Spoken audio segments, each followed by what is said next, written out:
international book writing expert, author, and life coach, and I'm so excited to have Patricia Allen from California with me. Patricia Allen is a wealth advisor, speaker, and author of the book Welfare to Wealth: The Money Story I Never Wanted to Tell. She believes her whole life has been a Ph.D. program, preparing her for supporting women to transform their money fears to become wealth-building powerhouses. In her programs, Patricia teaches the practical aspects of money management combined with purpose-driven mindset coaching. She empowers women to step into a deeper level of their power to transform the way they think about money and building wealth.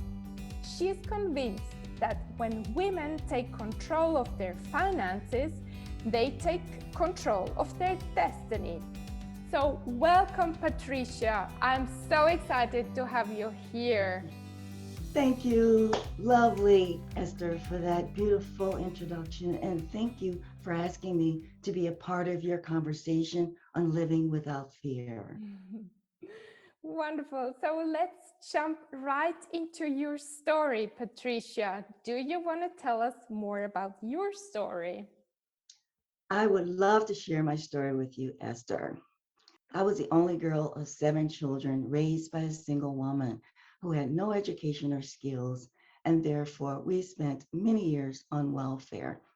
I grew up in poverty and with the belief that I would never amount to anything. When I was 17 and unmarried, I had my first child. When I was 19, I fell pregnant again. And my mother said, "Oh no, I can't take this." She told me I had to get married. Mm. My son was born with facial paralysis, which meant that he would never be able to speak, eat, laugh, or smile. And in order to keep him alive, I had to feed him through a feeding tube. We lost him when he was 33 days old. Mm. When I was 21, pregnant with our third child, I caught my ex-husband bringing another woman to our home. I was divorced at 23. I didn't know what I was going to do. I was living on $250 a month. I knew the only way that I could get out of that trap was to go back to school. Welfare paid for my education. Welfare saved my life. During my last year of college, during my internship, the hospital administrator had offered me a job to head the medical records department. I was really reluctant to take the job because it was my first job and I was still in school. I didn't know how I could take care of children at the same time and work. But then I slapped myself into reality. This is a job of a lifetime, and I took the job. I loved my job. I met interesting people. I had status and clout throughout the hospital. My life was good until it wasn't. I came home from work and I found my apartment had been burglarized. Everything was gone, no stereo, no jewelry. My living room had been stripped. Within 2 weeks, I found another place. And then it happened again, Esther. My closets were bare. My home had been violated twice in 1 month. I was a nervous wreck, paranoid, afraid to go back to work. So I took some time off. And when I came back, the atmosphere just wasn't friendly. So I resigned. I started doing some consulting work at a nursing home on a part-time basis. And I spent a lot of time at the mall because I had the time off during the day. And I met this woman named Jerry. She told me that she was also a flight attendant. I asked her, "How can you be a flight attendant and work here too?" Well, she said that she only worked 2 weeks out of the month. My ears perked up. Oh my, I would love to have a job like that because that was what I wanted to be able to spend more time, quality time with my children. Jerry brought me an application, and within 4 weeks, I was off to training. Beautiful. On February 3rd, the friendly skies were not so friendly. I was working a flight from San Francisco to Phoenix when we hit clear air turbulence. My foot got caught under a 500-pound beverage cart, and I had a compound fracture on both sides of my ankle, which took me out of commission for nearly 2 years.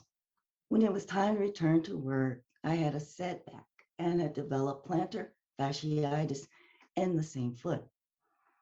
But United Airlines had ordered a qualified medical examination, which was to determine the extent of my injury so that they could settle my case.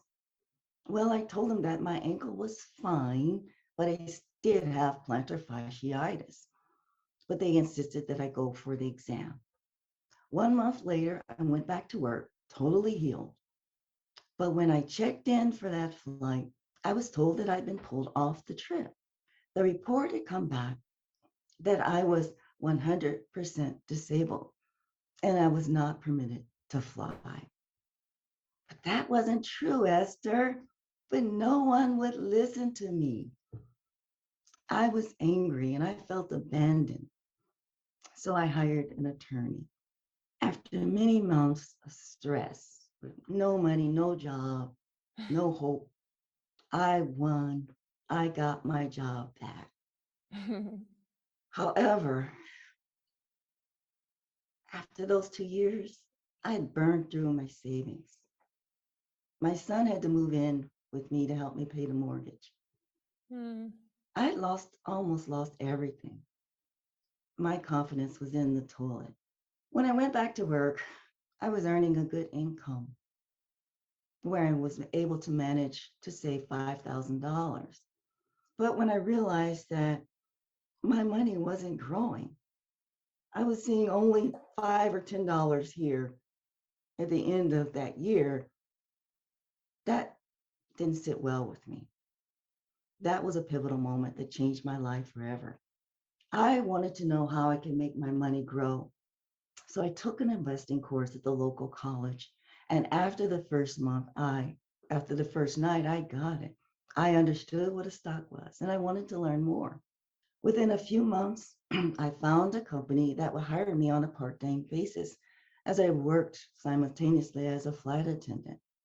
And so that was the beginning of my financial services profession. I wanted to be an example of what women could accomplish when she set her mind to it. Over the 25 years, I've come to understand that my passion to make a difference in the lives of women globally by coaching them to build relationships with their money has come to reality. And it has inspired me to dream even bigger and even more passionate about my big mission to revolutionize 1 million women's relationship with their money over the next 3 years. It's what I call my Million Women Wealth Movement. And now I'm living the life of my dreams, Esther, traveling the world, helping women transform into the independent financial powerhouses that they were meant to be so that they can have more wealth, more freedom, and less worry. Wonderful. Did you have other turning points in your life? Esther, I did. And I talk about that being a pivotal moment when I found out my money wasn't growing. The next one was actually, it was the one when it was my divorce. My divorce was a major turning point in my life because I was only 23 years old, very young. After I caught my husband bringing another woman to our home, he had the audacity to say to me that he was not a one woman type of guy. Can you believe that? Mm. I couldn't believe that he would say that to me. Why didn't he tell me this before we got married? I felt like a fool. I felt humiliated. I knew that I deserved better. I knew that my children deserved better. Definitely. The mere fact that I insisted that he leave that night was a symptom of my growing empowerment. My divorce taught me how to prepare for and manage uncertainty. It was the best thing that could have ever happened to me. And Patricia, how did you overcome fear?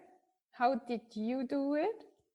Well, when I was 16 and unmarried, I was sitting on the living room sofa with my cousin, and she said, "You're going to end up like your mama with 5 kids on welfare." She said, "You will never amount to anything." I didn't know why she would say such a thing to me. She made me feel awful. But you know what? Part of that was true. I did end up on welfare, but not with 5 kids, but with 2 kids. Years later, my high school counselor, she had come alongside me and she told me that I could do anything I set my mind to doing. 2 significant people in my life communicated a powerful message. One message had the power to destroy me. The other message had the power to take me far beyond anything I could have ever imagined. The lessons that we listen to become a part of our story. When fear would overcome me, I would campaign in my mind, thinking in my mind. I had to change my perspective. I had to remind myself that I could take pride in having survived hardships before, that I could find my own way in any situation because that is what I was doing. I would literally talk to myself out loud about how good it was to be able to provide for my kids. I began to pay closer attention to my money and being more mindful about how I managed it. Personal evolution doesn't require you to be unafraid. It only requires you to keep evolving despite it. What if my studies didn't end in career success? What if my divorce was never finalized? What if coming off welfare would destroy my stability? But there's one question that fear never asks. What if everything turns out perfectly? So my mantra is I was afraid, but I did it anyway. I had to navigate my own ignorance about finances and the roadblocks that made me feel that I was unworthy to be advising other women. I didn't feel that I belonged in the field of finance. I was feeling ashamed. What would people think of me if they knew that I had been on welfare? For years, I tried to prove I was good enough. I wanted to feel that I belonged in whatever space I stepped in. There was something inside me that wanted more. I knew that I didn't want to live a life of dependency, a life in poverty. I knew that my life could be better, that I had a purpose, that I had a higher calling. And then over time, I realized that I had a message of hope for all women who had given up on their dreams, that you can do anything you put your mind to doing, regardless of the challenges that you may face. My life on welfare was not the story that defines my life. What defines my life is what I did about it.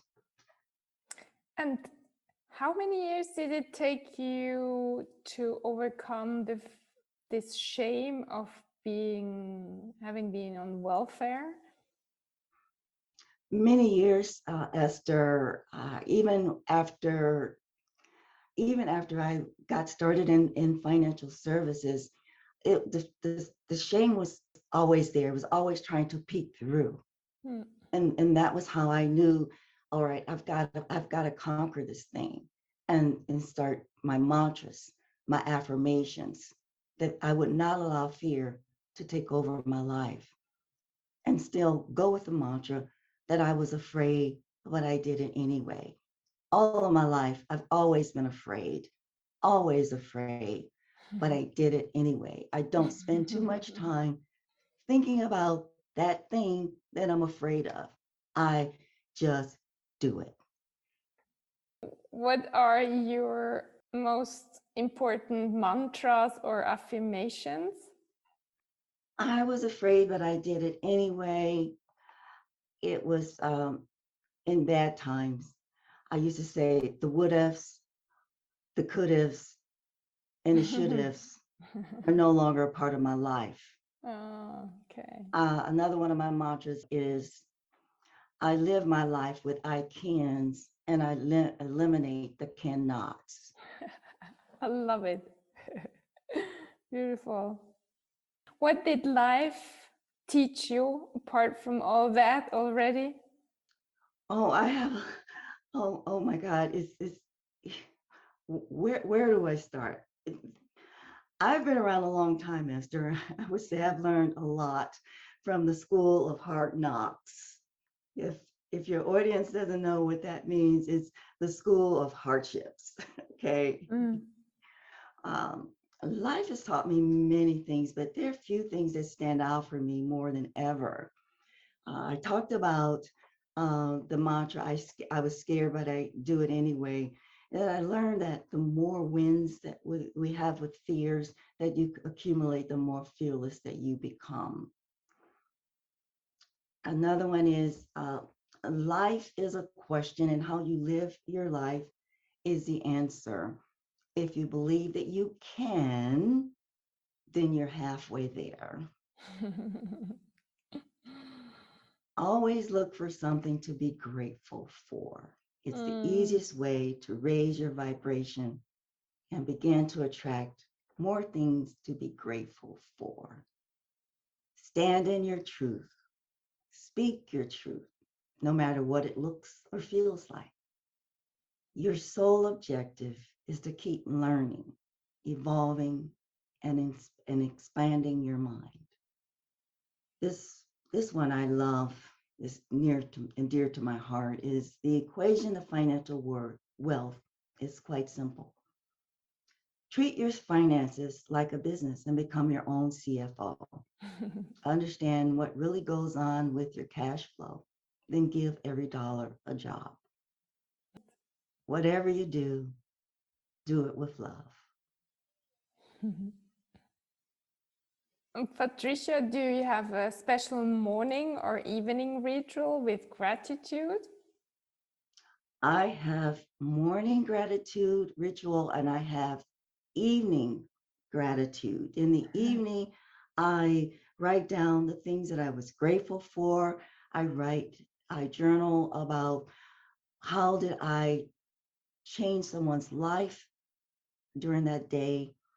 I also write um, what did I do to make a difference.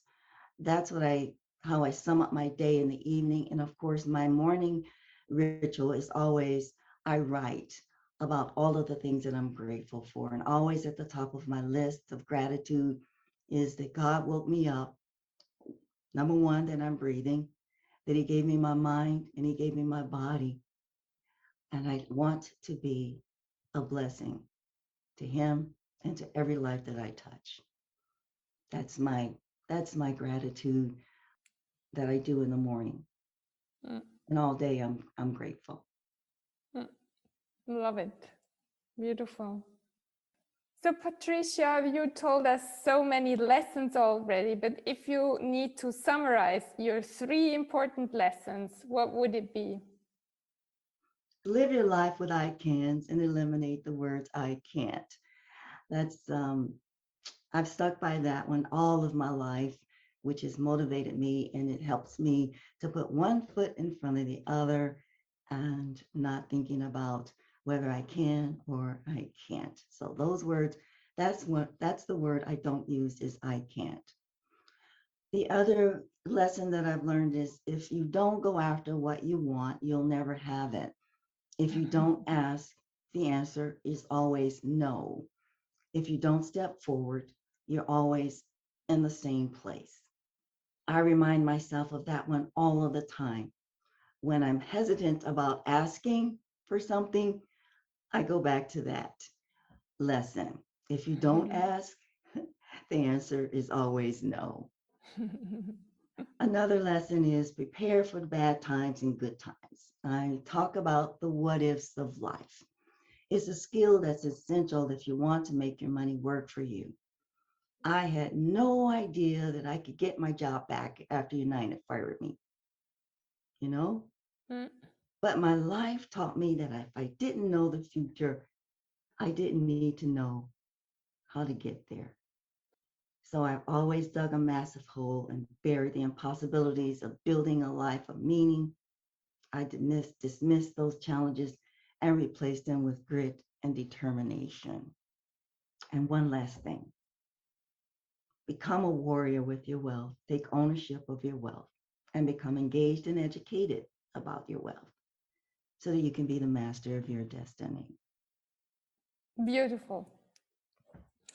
So where can people reach you, Patricia?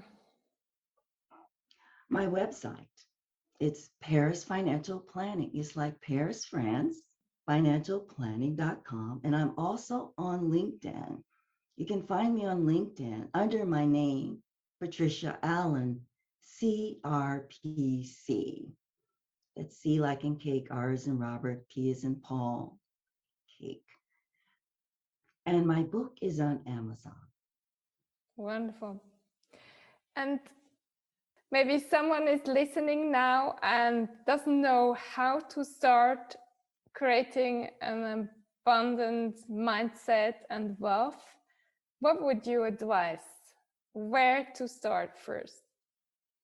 It all starts with the mindset. You hit that right on the head, because if you don't have the mindset to become engaged in your money, you're not. And many women, unfortunately, are not engaged in their finances. So you have to make your money your friend. Money is not your enemy. Money is energy. It's everywhere. Become best friends with your money, because you can use it for the things that are value to you. I learned money was a good thing when I was 5 years old and I found a wallet that contained $33.01. And my mom, she looked at it and she just lit up with joy that $33 was able to buy groceries for us. And I knew there was something good about money. So my money mindset was good when I was 5 years old. But for those that have fear of money, they have all of these problems of what they were taught, what they learned, what they heard as a kid. And it all starts when you were a kid. Your feelings about money is to begin to write your money story and become clear as to what it is. What is the relationship with your money, and what is the relationship that you want to have with your money? Become best friends with your money. And then start with the affirmations, the mantras about money. The I am, you are good enough. Money is, I'm a money magnet. Money is my source. Money brings miracles into my life. Money is a good thing. It's not something to be feared. It is not something that you use just to pay bills. It is to provide you with a life of meaning, a life of purpose. It's to provide you for the things that you value in your family and what you can contribute to the world. We are headed toward a time, not too many years, when women will control the lion's share of wealth. Yet, from what I'm hearing, most women, they're not in control of that. We're not there yet. But that's what this work is all about for me. It's personal, it's close to my heart, it's my calling. Because I know from my own journey that feeling in control of your financial life has made me feel more powerful and more independent. And that's what I would want for you. So step out of your comfy shoes and become your own advocate, whether you're single or married. We all need to be actively involved in our financial lives. And don't be afraid to ask questions. Read about personal finance, increase your financial literacy, and seek out help when you need it. And realize that it's your money, it's your life. And ultimately, you're in charge. Thank you so much, Patricia, for this powerful message. Thank you so much for having been here. Thank you for having me. I've truly enjoyed spending my time with you today, Esther.